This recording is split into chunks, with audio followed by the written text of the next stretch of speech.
रामायण के अनुसार विभीषण का जन्म ऋषि विश्रवा और राक्षसी कैकसी के यहाँ हुआ था, जो लंकापति रावण के छोटे भाई थे। विभीषण रावण और कुंभकर्ण के भाई थे और वे ऋषि पुलस्त्य के पौत्र थे। कैकसी व विश्रवस ऋषि से उत्पन्न हुए रावण एवं कुंभकर्ण ये दोनों पुत्र दुष्टकर्मा राक्षस थे। किंतु इसी ऋषि के आशीर्वाद के कारण कैकसी का तृतीय पुत्र विभीषण विश्रवस के समान ब्राह्मणवंशीय एवं धर्मात्मा उत्पन्न हुआ। जनश्रुतियों द्वारा पता चलता है, रावण को ब्रह्माजी द्वारा अमरता का वरदान नहीं मिल पाया था और उसे पता था कि उसकी मृत्युकारक सूर्यवंश में राजा दशरथ कौशल्या के पुत्र होंगे, इसीलिए वह दाशरथ कौशल्या विवाह को भी रोकने का भरपूर प्रयास किया। असफल रहने पर छद्मक युद्ध में राजा दशरथ के शुक्राणुओं को मृदा तत्व में समायोजित कर अपने नियंत्रण में लंका ले आया।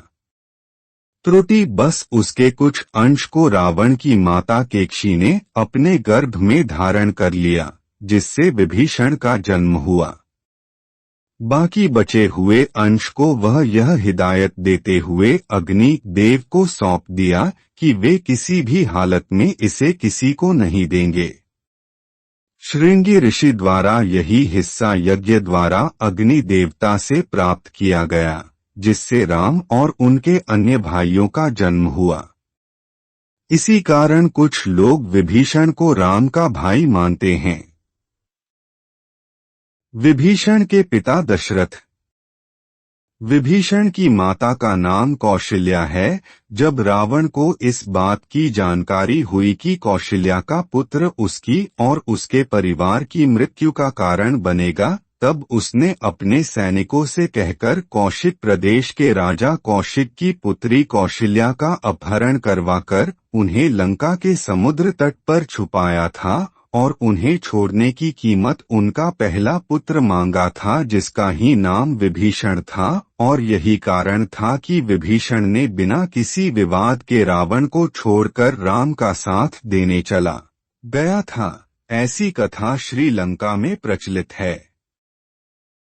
जिस समय रावण को के पता चलता है कि कौशल्या के पुत्र के द्वारा हमारी मृत्यु होगी, रावण स्वयं कौशल्या को विवाह मंडप से उठाकर सिंहल द्वीप जो लंका के समीप में है ले लिया और सिंहल द्वीप पर कौशल्या को रख करके लंका वापस गया।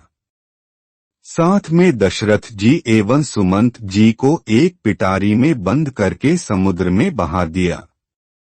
ताड़का दशरथ के रूप पर आकर्षित थी, इसलिए दशरथ की सुरक्षा के लिए उस पेटी को बहा करके उन्हें सिंहल द्वीप पर लेकर गई और दशरथ से में विवाह करने के लिए कहा। मगर दशरथ जी ने मना कर दिया तो 14 वर्ष की राजगद्दी ताड़का ने मांगा था। दशहरा जी ने वह स्वीकार कर लिया। ताड़का वहां से चली जाती है। सिंहल द्वीप पर ही कौशल्या और दशरथ का मिलन होता है।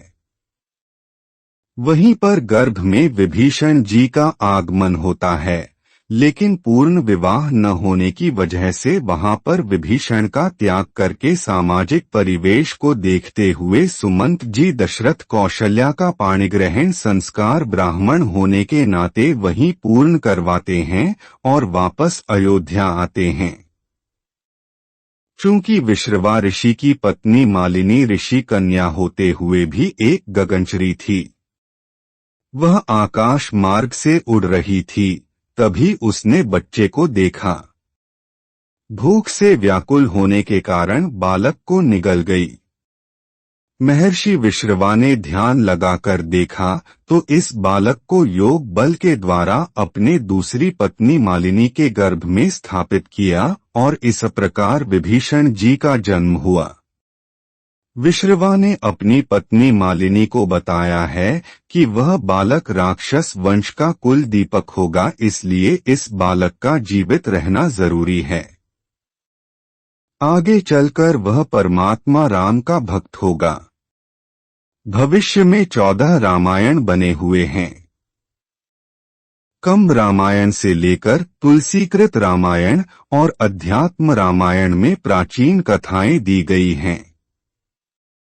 शास्त्र परंपरा के अनुसार विभीषण मालिनी का पुत्र हुआ। यह कथा स्वामी करपात्री जी की कथा में सुनी है। वीडियो देखने के लिए धन्यवाद। अगर आपको यह वीडियो पसंद आया तो प्लीज कमेंट कर अपनी राय दें। चैनल को सब्सक्राइब करें, वीडियो को लाइक करें और अपने फ्रेंड्स और फैमिली के साथ इसे जरूर शेयर करें।